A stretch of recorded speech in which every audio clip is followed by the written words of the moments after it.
Set question paper 2024 education subject. In this session, we are going to discuss question number 51 to 75.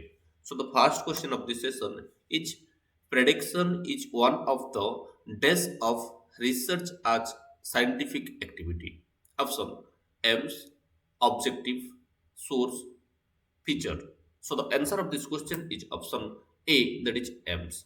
आप लोगों को पता ही है कि ये रिसर्च का बहुत सारे ऑब्जेक्टिव है और उनमें से जो एक बहुत अच्छा ऑब्जेक्टिव है वो कौन सा है और एम है वो कौन सा है कि वो है प्रेडिक्शन। हो गया, क्योंकि हम लोग रिसर्च में क्या करते हैं, प्रेडिक्ट करते हैं, जनरलाइज करते हैं। हो गया, तो इसीलिए इसी का जो आंसर है वो option A, that is AIIMS.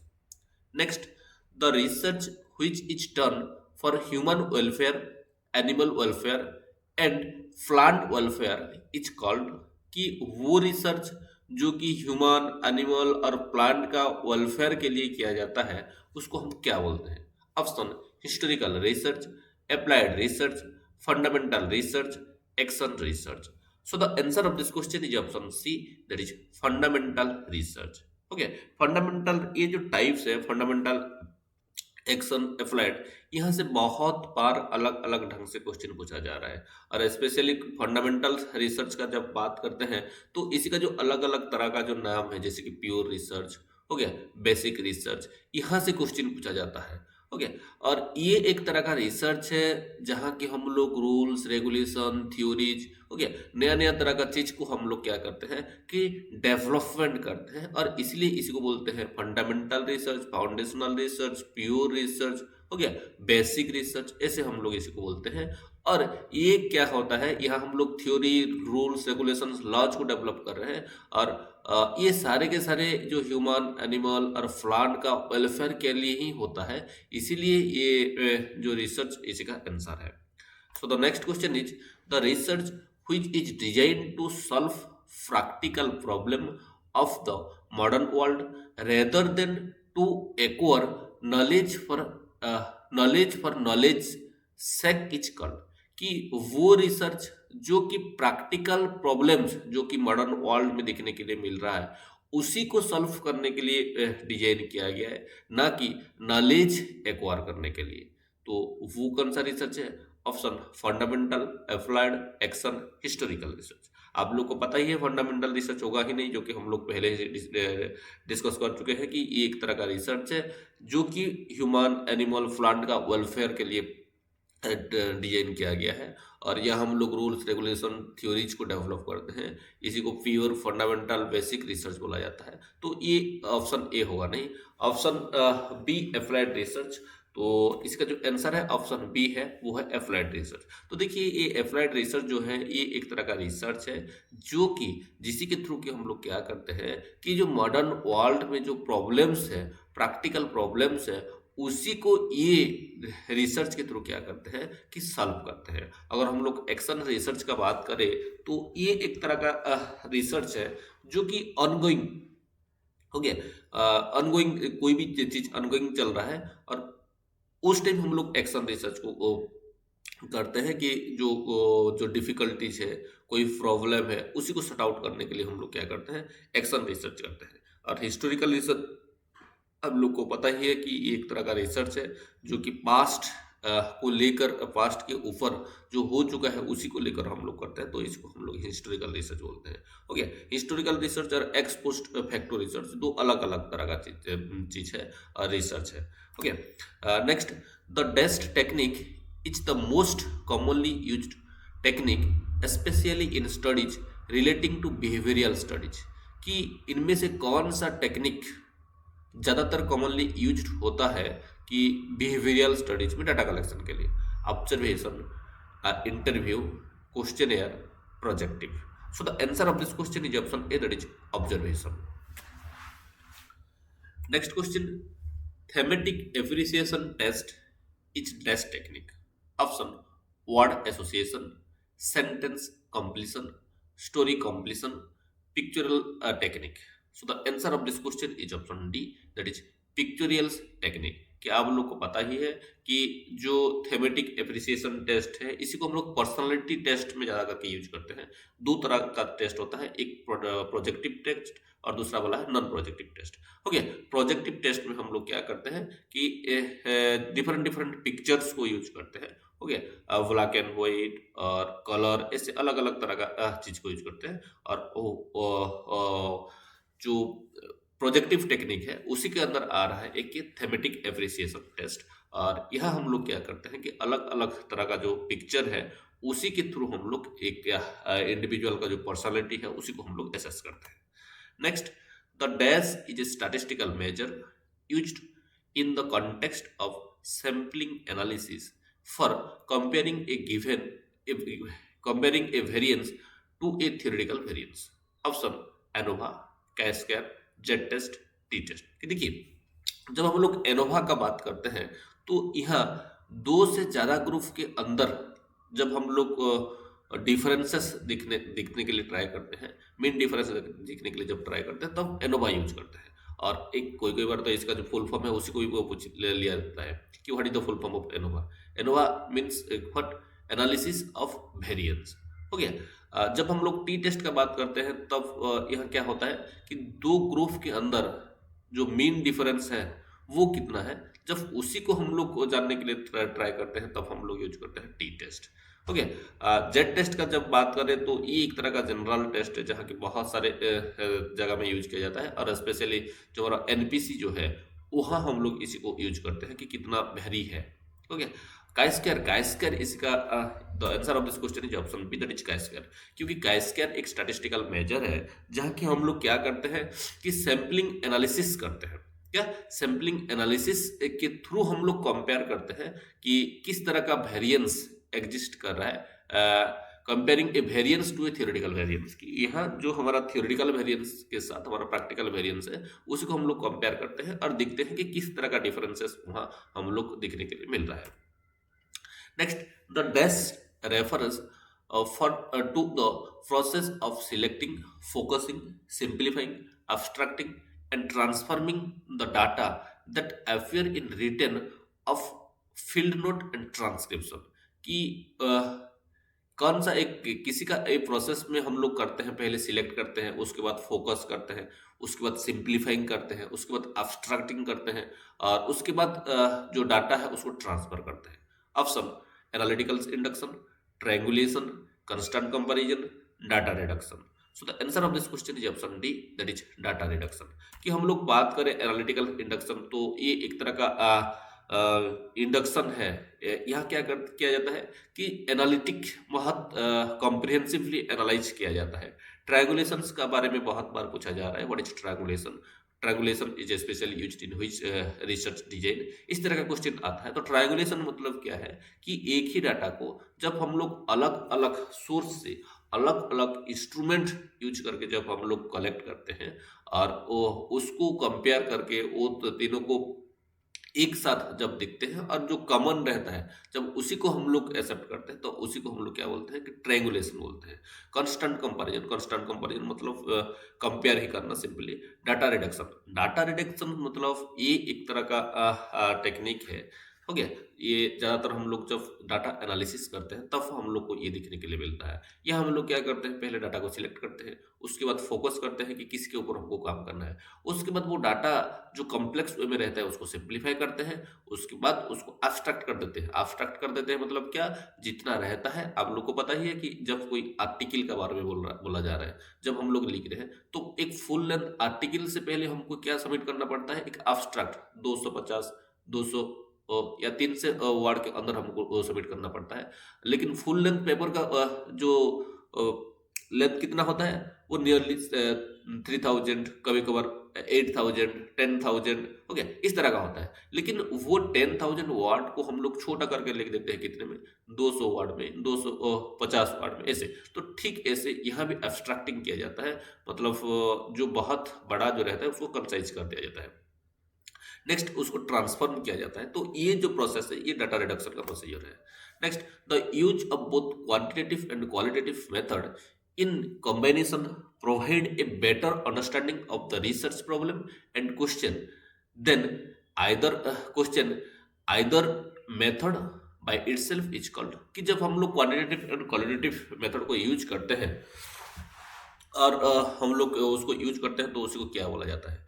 Action research design, case study, mixed method design, narrative research design. Obviously the answer of this question is option C, that is mixed method design, क्योंकि यहाँ हम लोग दोनों जो qualitative part है और quantitative part है उसी को दोनों को मिला रहे हैं, ओके, और यूज कर रहे हैं कोई भी रिसर्च में, तो इसलिए इसका जो आंसर है वो है option C, that is mixed method design.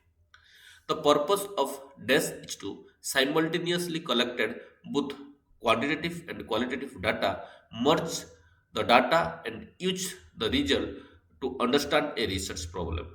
Option: convergent mixed method design, exploratory sequential design, embedded design, multiphase design. कि देखिए कि कौन सा रिसर्च डिजाइन में हम लोग simultaneously qualitative and quantitative data को कलेक्ट करते हैं, ओके, और उसके बाद उसको मर्ज करके डाटा एनालिसिस करते हैं। तो answer of this question is option A, that is convergent mixed method design. देखिए जो कन्वर्जेंट मिक्स्ड मेथड डिजाइन होता है ये एक तरह का मिक्स्ड मेथड डिजाइन जहाँ की क्वालिटेटिव और क्वांटिटेटिव जो है वो दोनों को यूज किया जाता है। और यहाँ हम लोग को इसका जो स्पेशलिटी है वो क्या है कि साइमल्टेनियसली हम दोनों को क्या करते हैं कि यूज करते हैं, क्वालिटेटिव को भी यूज करते हैं और क्वांटिटेटिव को भी यूज करते हैं। लेकिन यहाँ जो डिफरेंस है वो क्या है कि जब हम लोग एनालिसिस करते हैं तब क्वालिटेटिव पार्ट को अलग वे से एनालाइज करते हैं और क्वांटिटेटिव पार्ट को अलग वे में एनालाइज करते हैं और लास्ट में हम लोग क्या करते हैं, दोनों को मर्ज करते हैं, ओके। तो यहाँ डाटा कलेक्शन अलग अलग किया जाता है लेकिन साइमल्टेनियसली किया जाता है। लेकिन जब एनालिसिस का बात आता है तब अलग अलग वे से उसको एनालाइज इंडिपेंडेंटली किया जाता है और लास्ट में उसको इंटीग्रेट किया जाता है। यह है कन्वर्जेंट मिक्स्ड मेथड डिजाइन, बहुत बार क्वेश्चन में पूछा गया है। एक्सप्लोरेटरी सीक्वेंशियल डिजाइन मतलब एक तरह का डिजाइन है जहाँ की जिसका कि दो फेज देखने के लिए मिलता है। पहले क्वालिटेटिव डाटा को कलेक्ट किया जाता है, ओके, और क्वालिटेटिव डाटा को कलेक्ट करके उसका जो इन डेप्थ एनालिसिस है वो पहले किया जाता है, ओके, और उसके बाद उसी के आधार पर हम लोग क्या करते हैं, यहाँ क्वांटिटेटिव डाटा को कलेक्ट करते हैं सर्वे के थ्रू, ओके। यहाँ पहले क्वालिटेटिव रिसर्च जैसे कि फोकस ग्रुप डिजाइन, ओके, ऐसे अलग अलग तरह का टेक्निक यूज करके उसको किया जाता है। उसके बाद जो इनसाइट मिला हमको क्वालिटेटिव रिसर्च से उसी को यूज करके हम लोग एक सर्वे करते हैं और वहाँ हम लोग क्वांटिटेटिव डाटा को कलेक्ट करते हैं। अगर एम्बेडेड डिजाइन का बात करें तो ये एक तरह का डिजाइन है जहाँ की हम लोग क्वालिटेटिव एंड क्वांटिटेटिव डाटा को एम्बेड करते हैं कि एक बहुत बड़ा जो larger study primarily focus on other time कि जो एक बहुत बड़ा स्टडी है, लार्जर स्टडी है, उसी को हम लोग क्या उसी के साथ क्या करते हैं, एम्बेड करते हैं, ओके। और ये जो अप्रोच है ये क्या करता है कि हम लोग डीपर एक इंसाइट प्रोवाइड करता है। यहाँ हम लोग को प्राइमरी क्वांटिटेटिव डाटा को कलेक्ट करते हैं और उसको इनकॉर्पोरेट करते हैं क्वालिटेटिव डाटा के साथ। मल्टीफेजिक डिजाइन के बाद अगर बात करें तो इसी का जो टाइटल है इसी से ही आपको पता चल जा रहा था। मल्टीफेजिक डिजाइन मतलब यहाँ मल्टीपल फेज क्या रहता है कि इन्वॉल्व रहता है, ओके। ये एक extended period of time period के लिए चलता है और हर एक फेज में क्या होता है कि उसका जो फाइंडिंग्स है वो डिपेंड करता है। नेक्स्ट जो क्वेश्चन है, providing a rational for the design is the characteristic of test, कि ऐसा कौन सा रिसर्च डिजाइन है जहाँ की हम लोग रिसर्च डिजाइन का भी रेशनल प्रोवाइड करना पड़ता है। Option: graded theory design, ethnographic design, narrative research design, mixed method design. So the answer of this question is option D, that is mixed method design. क्योंकि देखिए कि जब आप दोनों दो डिजाइन को यूज कर रहे हैं, ओके, दो मेथड को यूज कर रहे हैं, तो उस टाइम आपको रेशनल देना पड़ेगा कि आप क्यों यूज कर रहे हैं, कि आपको ऐसा कौन सा जरूरत पड़ गया कि आपको क्वालिटेटिव मेथड को भी यूज करना आपको पड़ रहा है और क्वांटिटेटिव भी कर पा रहा है। आपको जस्टिफाई करना पड़ेगा कि नहीं, ये जो मैं यूज कर रहा हूँ इसी का पीछे रेशनल ये है, ओके। हालांकि हर एक रिसर्च डिजाइन का हम लोग को रेशनल देना पड़ता है, लेकिन जब हम लोग मिक्स्ड मेथड का बात करें तो यहाँ हमको एक स्ट्रॉन्ग रेशनल चाहिए होता है कि क्यों हम लोग मिक्स्ड मेथड डिजाइन को अडॉप्ट कर रहे हैं, जो कि आज का डेट में थोड़ा ज़्यादा ही ट्रेंडिंग में है। For diagnostic test the test difficulty is, कि जब हम लोग एक डायग्नोस्टिक टेस्ट को डिजाइन कर रहे हैं तो उसी का जो डिफिकल्टी लेवल है वो कितना रहना चाहिए, low, moderate, high, very high. So the answer of this question is very low. देखिए कि हम लोग क्या कर रहे हैं कि डायग्नोस्टिक टेस्ट कर रहे हैं। डायग्नोस्टिक टेस्ट में हम लोग क्या कर रहे हैं कि किसी का कुछ प्रॉब्लम है उसी को जानने के लिए हम लोग ट्राई कर रहे हैं। ओके, तो अगर प्रॉब्लम्स हम लोग जानने के लिए ट्राई कर रहे हैं और टेस्ट बनाए हैं और वहाँ हम लोग क्वेश्चन का जो डिफिकल्टी लेवल है वो एकदम हाई रखे हैं, तो वो वहाँ हमारा फ्रूटफुल नहीं होगा वो क्वेश्चन यार का। जो हमारा जो पर्पस है उसी को हम लोग फुलफिल नहीं कर सकते। तो यहाँ क्या किया जाता है कि जो क्वेश्चन है वो सिंपल से सिंपल रखा जाता है और उसी का जो डिफिकल्टी लेवल है वो एकदम ही कम रहता है, ताकि हम लोग जो उसका जो एक्चुअल्स प्रॉब्लम है उसी को ट्रैक कर सके और उसी को जान सके। Next, this emphasizes discrimination among individual in term of relative level of learning। कि इनमें से कौन सा एम्फासाइज करता है कि जो अलग अलग जो इंडिविजुअल है उनका अलग अलग तरह का लेवल है लर्निंग में। कि एक मान लीजिए एक क्लास है, ए बी सी डी के 4 स्टूडेंट हैं, तो ए से बी का जो लर्निंग लेवल वो अलग है और थोड़ा बड़ा कम है, थोड़ा ज़्यादा है। तो इस तरह का जो चीज़ हम लोग करते हैं असेसमेंट में, ये कौन सा असेसमेंट में, कौन सा टेस्ट में ये देखने के लिए मिलता है? Contest reference test, objective reference test, criterion reference test, norm reference test. So the answer of this question is option D, that is norm reference test. देखिए कि हम लोग दो तरह का टेस्ट के बारे में पढ़े हैं और असेसमेंट इवैल्यूएशन के बारे में पढ़े हैं। एक है नॉर्म रेफरेंस इवैल्यूएशन टेस्ट और असेसमेंट, दूसरा वाला है criterion.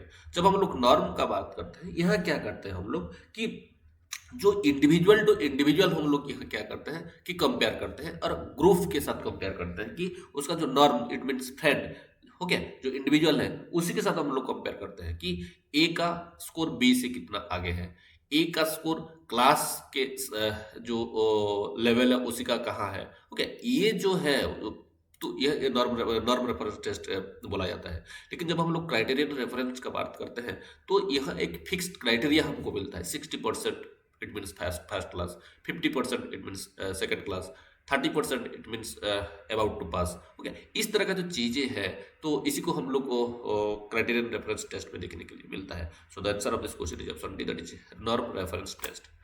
Using dash is an efficient way to assess portfolio of some oral examination, questionnaire, observation, rubrics. So the answer of this question is option D, that is rubrics.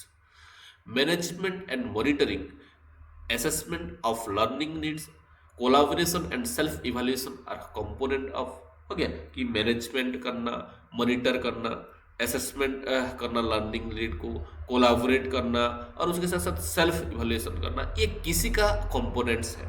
Self directed learning, self defined learning, self determined learning, self derived learning. So the answer of this question is option that is self directed learning. जो होता है वह जो learning है खुद को क्या करना पड़ता है, मैनेज करना पड़ता है, मॉनिटर भी करना पड़ता है, खुद को एसेस भी करना पड़ता है, ओके, लर्निंग नीड को, और उसके साथ साथ जो कोलाबोरेशन है और सेल्फ इवैल्यूएशन भी, ये चीज़ ये सेल्फ डायरेक्टेड लर्निंग का एक तरह का कैरेक्टरिस्टिक और फीचर है। Next, the score are widely used for local learn.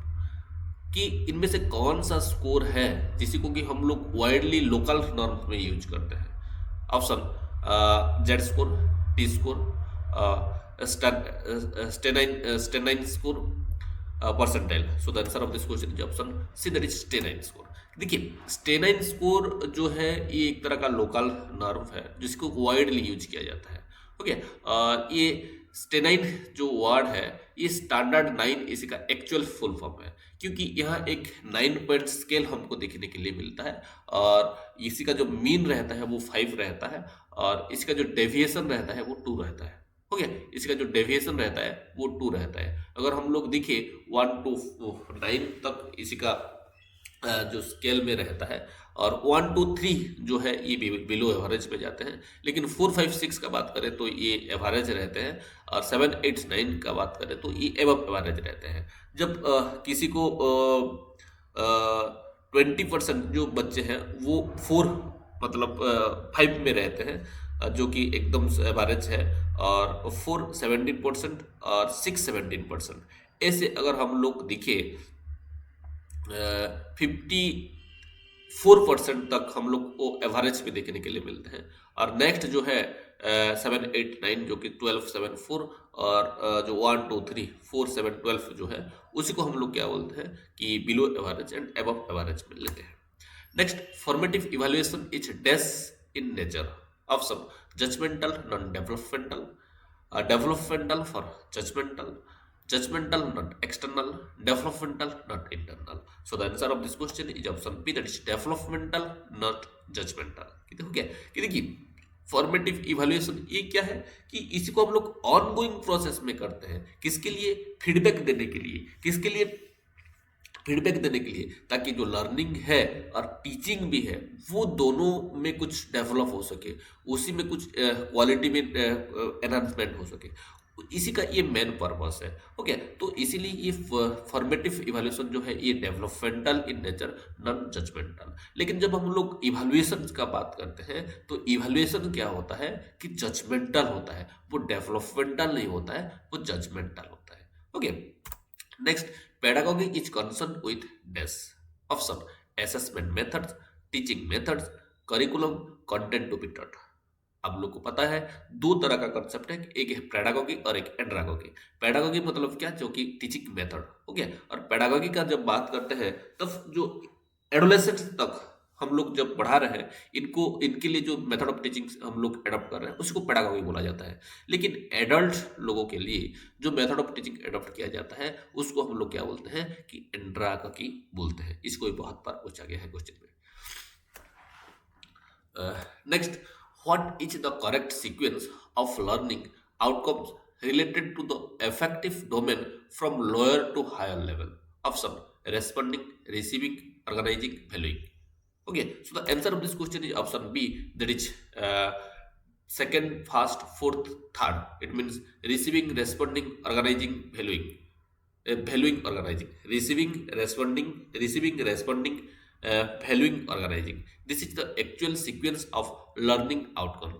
जो कि इफेक्टिव डोमेन में के साथ एसोसिएटेड है। Receiving, responding, valuing, organising. अगर हम लोग देखिए next question, according to Galloway's theory which of the following factor influence non verbal communication? Option socio economic status, social life, values, various language style, literacy level. So the answer of this question is option B and D.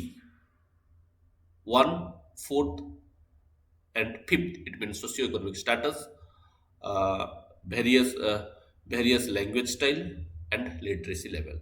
Okay, ये तीनों जो है ये non verbal communication को affect करता है। Which type of assessment is most likely to engage student in active learning? Option traditional paper pencil test, multiple choice quiz, standardized test, performance based test. So the answer of this question is option D, that is performance-based test. The great importance of educational technology is in the formulation and development of option learning theories, teaching theories, evaluations theories, media theory. So the answer of this question is option B, that is teaching theory, not learning theory. Educational psychology is related to learning theory, but educational technology always related to teaching theory. According to Bandura, the relationship between concept formation and concept attainment is option concept formation and concept attainment are different terms. Concept formation and concept attainment are not different terms. Concept formation and concept attainment are different dependent terms. Concept formation and concept attainment are independent terms. So the answer of this question is option A, that is concept formation and concept attainment are different term. देखिए जब हम लोग concept formation का बात करते हैं तो ये एक तरह का कॉग्निटिव प्रोसेस है जहाँ की हम लोग ऑर्गेनाइज करते हैं और कैटेगराइज करते हैं इंफॉर्मेशन को, जो हमारा शेयर एट्रीब्यूट्स है उसी के ऊपर बेस करके।